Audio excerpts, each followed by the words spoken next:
ये कहानी है दैत्य दंभिकासुर और महान राजा विक्रमादित्य की। दंभिकासुर एक ऐसा दैत्य था जो जवान और सुंदर औरतों को अपनी गुफा में उठा ले जाता, उनके साथ खेलता। जब उसका उनसे मन भर जाता तो वो उनकी जीवन लीला समाप्त कर देता। वो जिस भी राज्य में जाता त्राही त्राही मचा देता। कोई भी राजा या अन्य शूरवीर योद्धा उसका कुछ नहीं बिगाड़ पाते, क्योंकि दैत्य दंभिकासुर को देवताओं से वरदान प्राप्त था कि उसे बल से नहीं बल्कि बुद्धि से मारा जा सकता है। जो कोई भी उसे बल से मारने का प्रयास करेगा वो पत्थर का हो जाएगा। दंभिकासुर की मौत का रहस्य छुपा था उसकी 7 गुत्थियों में, यानी उसके 7 सवालों में। पर उसके साथ युद्ध करने वाले किसी भी राजा या शूरवीर को यह रहस्य मालूम नहीं था। इसलिए जब भी कोई उसके पाप कृत्य से दुखी हो उसके पास जाकर उस पर हमला करता तो देवताओं के वरदान स्वरूप वो पत्थर का हो जाता। हर तरफ दंभिकासुर का कहर मचा हुआ था। पत्थर का हो जाने के भय से कोई भी उसे रोकने का प्रयास नहीं करता। पर कहते हैं ना, जब पाप का घड़ा भर जाता है तो उसके भी फूटने का समय आ ही जाता है। हर जगह अपनी मनमानी कर एक दिन दैत्य दंभिकासुर ने उज्जैन नगरी की तरफ रुख किया। उज्जैन नगरी के ऊपर उस समय महान राजा विक्रमादित्य का शासन था। महाराज विक्रमादित्य न केवल बलशाली थे बल्कि वे बहुत बुद्धिमान भी थे। उन्हें हर प्रकार के कौशल में महारत हासिल थी।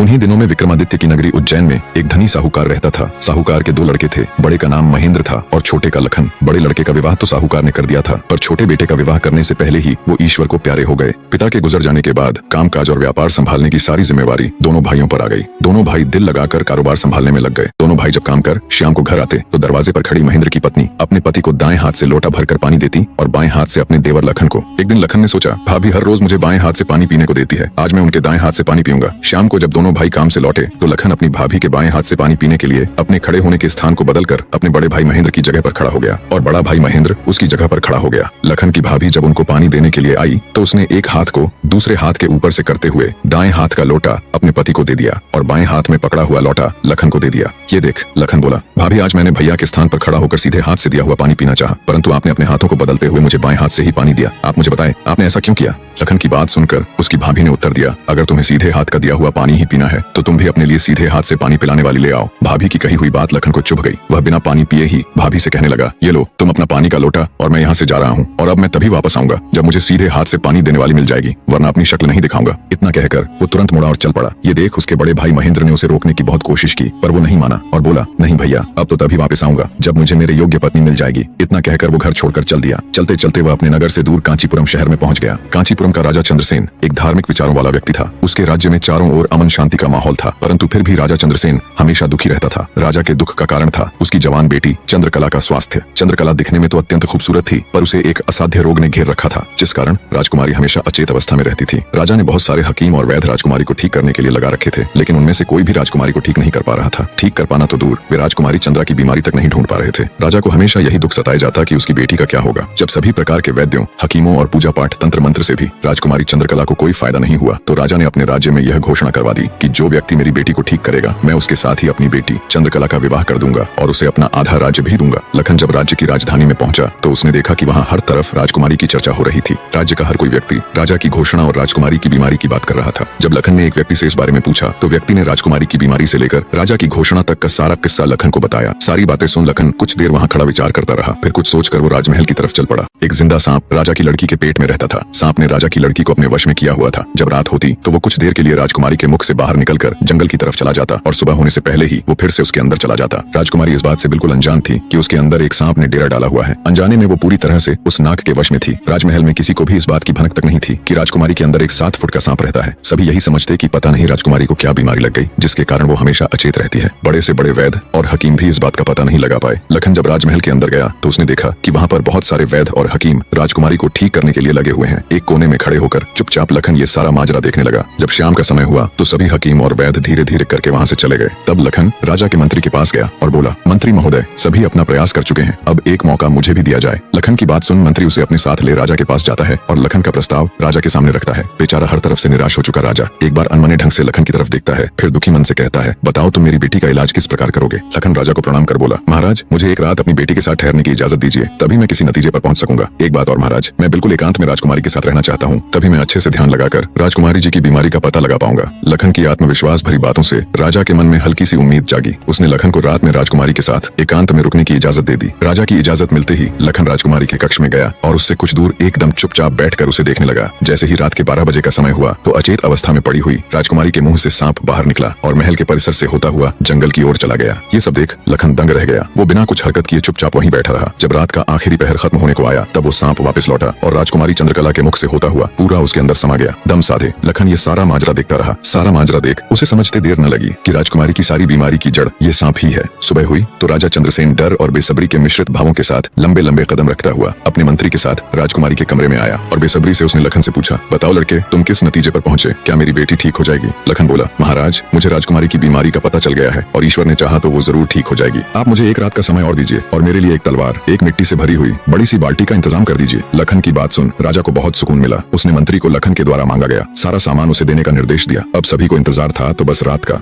राजकुमारी को सांप के चंगुल से मुक्त कराने के लिए लखन रात्रि के आने का बेसब्री से इंतजार कर रहा था। पूरी तैयारी के साथ हाथ में धार तलवार लिए लखन राजकुमारी की ओर निगाहें गड़ाकर उससे कुछ दूरी पर बैठ गया। जैसे ही राजमहल के घड़े ने रात्रि के 12 बजे का घंटा बजाया वैसे ही फुंफकारता हुआ सांप राजकुमारी के मुख से निकला तो उसके इंतजार में बैठे लखन ने अपनी धार तलवार से उस पर तेजी से ऐसा वार किया कि तुरंत सांप 2 टुकड़ों में जमीन पर बिखर गया। लखन ने सांप के दोनों टुकड़ों को उठाकर रेत से भरी बाल्टी के अंदर दबा दिया और सुबह होने से पहले ही बाल्टी समेत मृत सर्प को जंगल में ले जाकर उसे आग के हवाले कर दिया और वापस राजमहल लौट आया। तब तक सुबह होने का समय भी करीब हो चला था। राजमहल जब लखन ने राजकुमारी चंद्रकला को जगाया तो हमेशा अचेत अवस्था में रहने वाली राजकन्या तुरंत उठकर बैठ गई, क्योंकि अब उसके अंदर से वो सर्प निकल चुका था तो उसका प्रभाव भी खत्म हो चुका था। राजकुमारी उठते ही हैरान थी। उसे ऐसा लग रहा था जैसे पता नहीं वो कितने सालों से नींद में थी। जब लखन ने राजकुमारी से उसके स्वास्थ्य के बारे में पूछा तो अचंभित राजकुमारी ने अपने आप को बिल्कुल ठीक बताया। तब तक सुबह भी हो चुकी थी। उधर राजा भी पूरी रात सोया नहीं था। उसे बस इंतजार था तो सुबह का। जैसे ही सुबह हुई राजा बेसब्री से भागा राजकुमारी के कक्ष में आया। जब उसने बिल्कुल सही सलामत अपनी बेटी को बैठे और बात करते पाया तो उसकी खुशी का ठिकाना न रहा।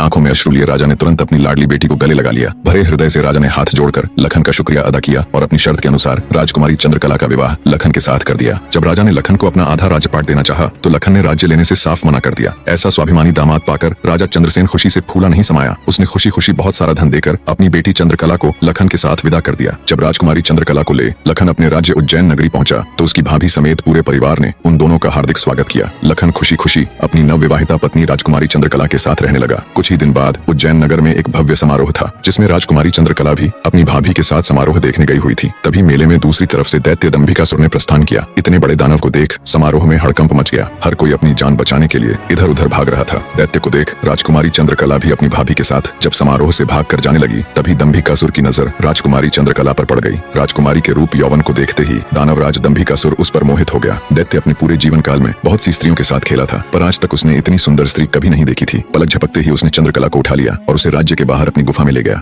राजकुमारी चंद्रकला का रो रो कर बुरा हाल था। उस बेचारी की तो किस्मत ही खोटी थी। कितने सालों तक वो उस नाग के चंगुल में फंसी रही। कुछ ही दिन पहले नाग से आजाद हुई थी। सोचा अब जिंदगी अच्छे से गुजरेगी, पर अब दैत्य दंभिकासुर ने उसे अपनी गुफा में ला पटका। न तो उसके आंसू रुकने का नाम ले रहे थे और न वो किस्मत को कोसने से। उसकी मनमोहक सुंदरता से अभिभूत दैत्य ने उसके साथ किसी प्रकार का बल प्रयोग नहीं किया। वह उस अद्भुत नारी को जबरदस्ती नहीं बल्कि उसकी सहमति से प्राप्त करना चाहता था। दंभिकासुर ने राजकुमारी से कहा, या तो तू अपनी मर्जी से मेरे साथ रहने के लिए सहमत हो जा, अन्यथा आजीवन तू ऐसे ही मेरी कैद में सड़ती रहेगी। दैत्य की बात सुन राजकुमारी चंद्रकला गुस्से से रोती हुई बोली, मैं तुम्हारे साथ रहने से पहले मरना पसंद करूंगी और अगर तुम ये सोचते हो कि तुम मुझे यहाँ उठा लाए तो मैं तुम्हारी हो गई तो ये तुम्हारी सबसे बड़ी भूल है। मेरा पति मुझे ढूंढते हुए यहाँ जरूर आएगा और वो तुझे छोड़ेगा नहीं। राजकुमारी की बात सुन दंभिकासुर घिनौनी हंसी हंसते हुए बोला, लगता है तुम पागल हो गई हो। मैंने तुम्हें यहाँ 7 तालों के भीतर बंद किया है। यहाँ तक किसी का भी पहुंचना असंभव है और अगर गलती से कोई यहाँ तुझे ढूंढता हुआ आ भी गया तो मैं उसे एक कीड़े की तरह मसल दूंगा। ये तो तेरी सूरत मुझे भा गई, वरना अब तक तू भी कब की ऊपर जा चुकी होती। तेरी भलाई इसी में है कि तू स्वेच्छा से मेरी बात मान जा, वरना अंजाम बहुत बुरा होगा। इतनी बात कह दंभिकासुर वहाँ से चला गया। उधर जब मेले से दंभिकासुर राजकुमारी को उठाकर ले गया था तो लखन की भाभी बेचारी बेबस और लाचार सी बस उसे देखती रह गई। बहते अश्रुओं के साथ वो घर जाती है और सारा किस्सा लखन को कह सुनाती है।